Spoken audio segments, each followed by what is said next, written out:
What if Austria answers Germany? The term Anschluss is more or less used to mean the annexation of Austria, but it also be translated as connection or joining from German, so more or less it means union. The Anschluss or German union idea was very popular in Germany and Austria after the dissolution of the Austrian Empire, and even before that. The people who wanted the union were referred to as pan-Germanists. Some pan-Germanists weren't satisfied with just union between Austria and Germany, but wanted to unite all German-speaking people, willing or otherwise, into one country. One of those more radical pan-Germanists was our favorite Austrian politician with a funny mustache. Watch to the end to see if he makes an appearance. It isn't like that Austria could annex Germany in our timeline. Even if their economical situation wasn't in ruin, the political situation was stable, Austria simply did not have the military power to enforce its demands on Germany. So, for an Anschluss set by Austria to be possible, either Germany has to be a lot less stable and militarized, or Austria has to be in a better position after the First World War. This might sound unlikely, but there's a simple change that could have led to both. The change is a certain someone getting accepted into art school. Of course it's who you think it is. Maybe this alternative timeline, he worked on drawing faces more, which was the main reason he got rejected from art school. With Hitler outside of German politics, it is likely that none of the radical parties can establish themselves as a dominant force, and the Weimar government continues. Notice that I only said he was absent from German politics. Hitler being accepted into the Vienna Academy of Fine Arts is often portrayed as a decisive turn in world history, single-handedly being able to prevent World War II. It is true that it might make World War II less likely, but it definitely will not make it less likely for the aspiring Austrian artists to pursue politics and German unification. I believe that the Academy would just serve as something to tie Hitler down in Vienna, so he will not have the chance to move to Germany and gain political power there. Hitler applied for the Academy in 1907, so let's say he gets a job at around 1912. I believe he'll lose interest in arts quickly like he did in our timeline and continue to draw just for money. Then an artist with a funny mustache will start to pursue his political dreams in Austria. I believe he'll rise to the Austrian Nationalist Party quickly due to his rhetorical skills. The artist and now politician with a funny mustache will probably release a book in around 1925, like he did in our timeline.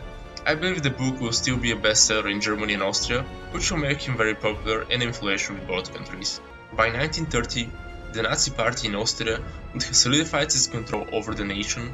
Hitler would probably be the leader of the party, or he will be highly influential in it. The Nazi Party would militarize and centralize Austria. The country will be in a much greater position than in our timeline if the Nazis manage not to fuck up the economy.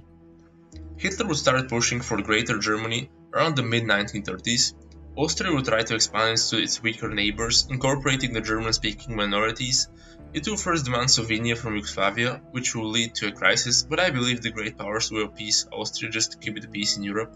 In fact, they will be much more lenient with Austria than they were with Germany in our timeline.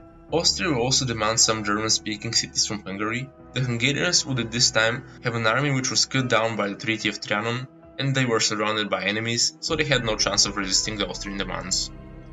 So, would Hitler be satisfied with the land gained? Yeah, dumb question. Austria, after expanding into Hungary, would try to buy its biggest piece of land yet, that being the Sudetenland. Unlike in our timeline, Czechoslovakia had a very real chance of defending the Sudetenland and its sovereignty against Austria, but fearing war, France and Britain would demand a peaceful settlement. Germany would also side with Austria and guarantee its independence, but this was more of a symbolic gesture, since Germany in this timeline abides by the Treaty of Versailles and has a very small and underfunded army.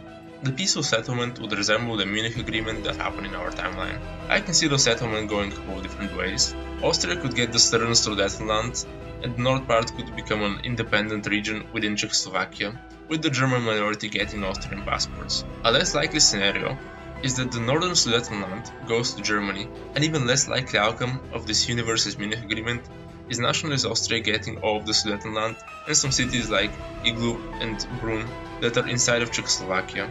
In exchange for that massive piece of the country, Austria will pledge to defend Czechoslovak independence, and the border between the countries will demilitarize. I know the last option is a little far-fetched, but let's go with it, because it makes for a more fun scenario. Just like in our timeline, the annexation of the Sudetenland will greatly destabilize Czechoslovakia, with the Slovak part losing hope in the Union, since the main point of the two countries uniting was that they will be stronger together and not be pushed around by their neighbors.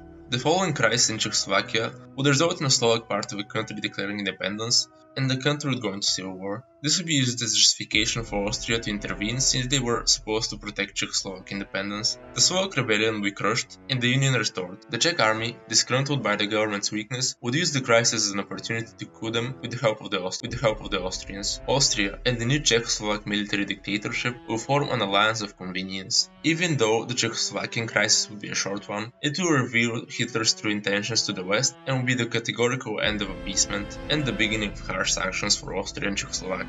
Around the late 1930s, Germany will probably destabilize even more, with left and right in increasing friction. Nationalist Austria would use this as an opportunity to help the far right in Germany to spark a civil war. Austria and its ally Czechoslovakia will immediately recognize the nationalist government as the legitimate one and threaten to intervene if the democratic government doesn't give up arms. But in reality, they will not wait for a response and immediately send expeditionary forces and guns to their new German ally, while mobilizing their army at home. The German Civil War will result in a quick nationalist victory, but even though they had won the Civil War, the situation wasn't looking good, as France and Poland would have ended diplomatic relations, and there were rumors that Poland was secretly mobilizing. In this dire situation, Hitler will offer the already pro-nationalist government to unite the two countries. With the threat of invasion from two sides, the German nationalist government would cave in. This would be known as the Anschluss of Germany and will spark World War II in this timeline. Poland will invade a week after the Anschluss. France will not immediately support them, since like everything in France, response to the situation was greatly slowed down by the political and domestic turmoil. Czechoslovakia will declare on the side of the Austrians,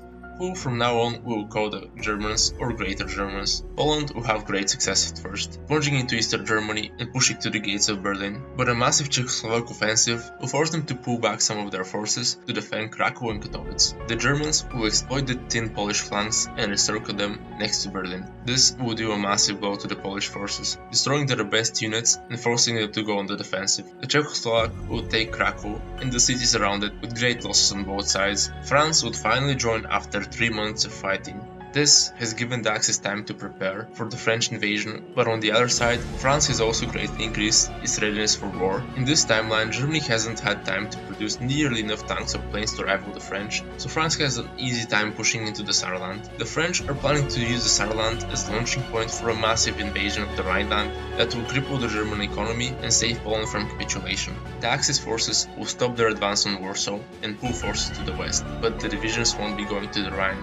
They're going to the Italian Alps. Hitler and Mussolini have made a secret agreement to split Europe between the two of them. This will completely take France by surprise, since they thought the Italians had ambitions in Austria and would be a natural enemy of Germany. The combined Axis forces will push to the French Alps. Surprisingly for them, there was only token resistance until they reached the Rhone River, where France would redeploy its forces meant for attacking Germany. The Axis would try and fail many times to establish a bridgehead, losing many lives in the process. Even with the Italians helping, France still had technological and air superiority. The Axis is at the gates of Warsaw, and have taken big French cities like Nice and Marseille, crushing French morale in the process. It's not clear if the Axis will be able to finish the fight quickly and win, or perhaps the French and Polish will be able to prolong the fight and use their endgame advantage. What do you think would happen? You have to wait for part 2 to find out. Meanwhile, you can leave your opinions in the comments below.